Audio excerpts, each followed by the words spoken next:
अंतरिक्ष में गई सास बहू। मम्मी, आप इतनी अच्छी एस्ट्रोनॉट हो, फिर ये अर्ली रिटायरमेंट क्यों? क्योंकि बचपन से मेरा बस एक ही सपना था, जिसके लिए मैंने लाइफ में बहुत कुछ खोया और छोड़ा। लेकिन अब इस अर्ली रिटायरमेंट के जरिए मैं बस तुम दोनों के साथ और पास रहकर बिना किसी हड़बड़ी की जिंदगी जीना चाहती हूँ। सास की बात सुनकर काजल मुस्कुराकर चली जाती है। उसी शाम ऑफिस से घर वापस आकर अजय अपनी मम्मी के पास बैठता है। मम्मी, क्या हमारी स्पेस ऑर्गेनाइजेशन कोई नया स्पेस मिशन प्लान कर रही है? क्या मिशन है, बताओ ना मम्मी। हे भगवान, शरीर इतना बड़ा हो गया लेकिन दिमाग आज भी बच्चों से गया गुजरा है। घर में आया नहीं कि सवाल शुरू। तो तुम जवाब दे दो ना। मैं क्या जवाब दूं? जैसे तुझे मेरे रिटायरमेंट के बारे में पता ही नहीं। इतने समय से तूने मुझे ऑफिस जाते हुए देखा क्या? फिर मुझे कैसे पता होगा? जा, तेरी पत्नी से पूछ, वो रोज ऑफिस जाती है। माँ की बात पर अजय आवाज लगाकर काजल को बुलाकर वही सवाल उससे भी पूछता है, पर काजल उसका कोई जवाब नहीं देती। और बोलो पत्नी से पूछने के लिए, मैडम जवाब ही नहीं दे रही। सवाल जायज हो तो जवाब मिलेगा ना? तुम्हें अच्छे से पता है, कॉन्फिडेंशियलिटी रूल्स के चलते हम किसी से भी ऑर्गेनाइजेशन और मिशन से रिलेटेड कोई बात नहीं कर सकते। वो तो पता है, लेकिन मुझसे भी छुपाने का मतलब समझ में नहीं आया। वो मम्मी, रिटायरमेंट एप्लीकेशन के बाद से आपने ऑफिस भी आना बंद कर दिया। सबको लगा कि अब आप इंटरेस्टेड नहीं होगी, इसलिए इन्फॉर्म नहीं किया। क्या तुम भी इस मिशन का हिस्सा हो? मैं ही इस मिशन की लीड साइंटिस्ट हूँ। ये हमारा अब तक का सबसे बड़ा और इम्पोर्टेंट मिशन है। अगर ये सक्सेसफुल हो गया तो दुनिया में हमारे नाम के साथ मेरा प्रमोशन भी पक्का है। काजल की बात सुनकर दोनों माँ बेटे हैरान रह जाते हैं, लेकिन फिर सब साथ मिलकर सेलिब्रेट करते हैं। अब दिन बीतने लगते हैं। काजल स्पेस मिशन के चलते पहले से ज्यादा बिजी हो जाती है और देर तक ऑफिस में समय बिताने लगती है। कुछ समय तक इसे चुपचाप देखने के बाद एक सुबह बहू को सामने देखकर आखिरकार सास उसे टोक ही देती है। आ रही हो या जा रही हो? भाई, हमें तो तुम्हारी शक्ल देखे लगता है सदियां बीत गई। मैडम कब आती है कब जाती है कुछ पता ही नहीं चलता। अरे ऐसा कौन सा मिशन है जिसने सुबह रात घर परिवार सब भुला दिया? मिशन तो मैंने भी बहुत देखे हैं और गई भी हूँ, पर ऐसा हाल कभी नहीं हुआ। मम्मी, मैं आपकी चिंता और गुस्सा समझ सकती हूँ, पर ये स्पेस मिशन आज तक की सभी मिशन से बहुत अलग है। अच्छा, जरा मैं भी तो सुनूं, ऐसा क्या है इसमें? आई एम सॉरी मम्मी, मैं नहीं बता सकती। भूलो मत, मैंने रिटायरमेंट अप्लाई किया है, लेकिन रिटायर होने में अभी 7 महीने बाकी है, जिसके हिसाब से मैं आज भी ऑर्गेनाइजेशन का हिस्सा हूँ। तो मुझे बताकर तुम कोई रूल नहीं तोड़ रही। मुझे सब याद है मम्मी, और मुझे ये भी पता है कि अगर आप साथ दें तो मिशन के लिए बहुत बड़ी मदद साबित होगी। पर सीनियर्स ने रूल बनाया है कि इस मिशन की इंफॉर्मेशन सिर्फ उन्हीं के पास होगी जो इसका पार्ट है, और मुझे तो उन्होंने खास अपने पास बुलाकर ये समझाया था।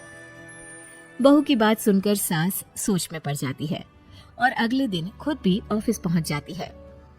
ओहो, क्या बात है मैडम, रिटायरमेंट के एप्लीकेशन के बाद तो आपने दर्शन देने भी बंद कर दिए। अरे सर, अगर ईद का चांद रोज निकला करता तो क्या उसका स्वागत इतने जश्न से होता? इस पर सीनियर भी हंसने लगते हैं और दोनों कैबिन में जाकर बैठ जाते हैं, जहां सास बातों बातों में नए स्पेस मिशन के बारे में पूछती हैं। वो उन्हें मिशन के बारे में सब कुछ बताकर तुरंत एक इमरजेंसी मीटिंग बुला लेते हैं, जिसमें साइंटिस्ट की टीम और काजल के साथ एस्ट्रोनॉट्स की पूरी टीम भी होती है। तो ये है हमारी टीम, जो सब कुछ भूल कर दिन रात इसी मिशन पर काम कर रही है। अगर आप भी हमें ज्वाइन कर ले तो सोने पर सुहागा हो जाएगा। अगर आप मुझे टीम में चाहते थे तो पहले कांटेक्ट क्यों नहीं किया?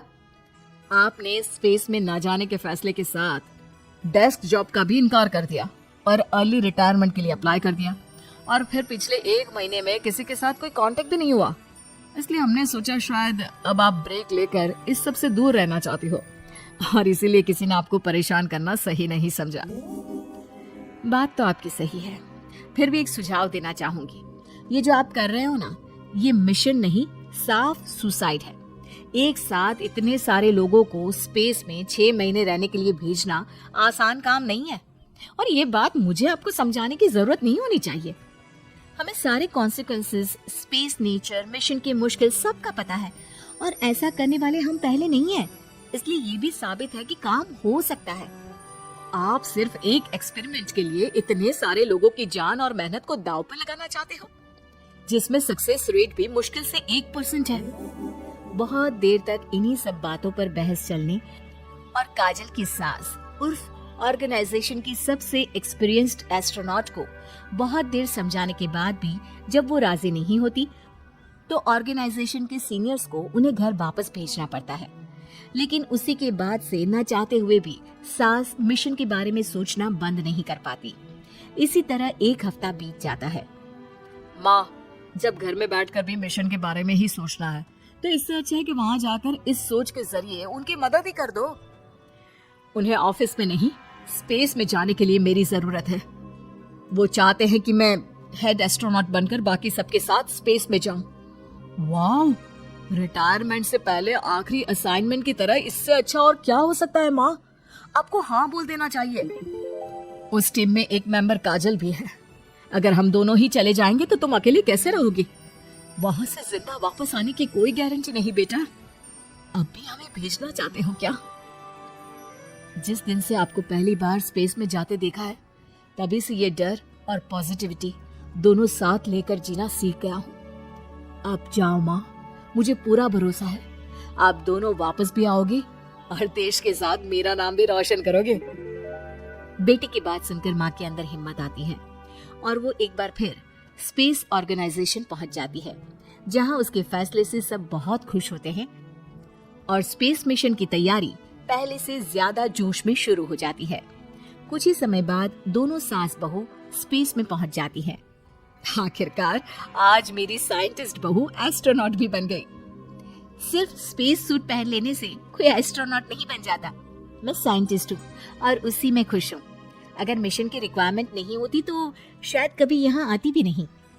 इसी तरह दिन पर दिन स्पेस की अनेक मुश्किलें और दिक्कत सहते हुए देखते ही देखते 6 महीने बीत जाते हैं और नामुमकिन को मुमकिन करके दिखाते हुए सब सही सलामत अर्थ पर वापस आ जाते हैं, जिसके बाद से दुनिया भर में ये मिशन सास बहू की अंतरिक्ष यात्रा के नाम से मशहूर हो जाता है।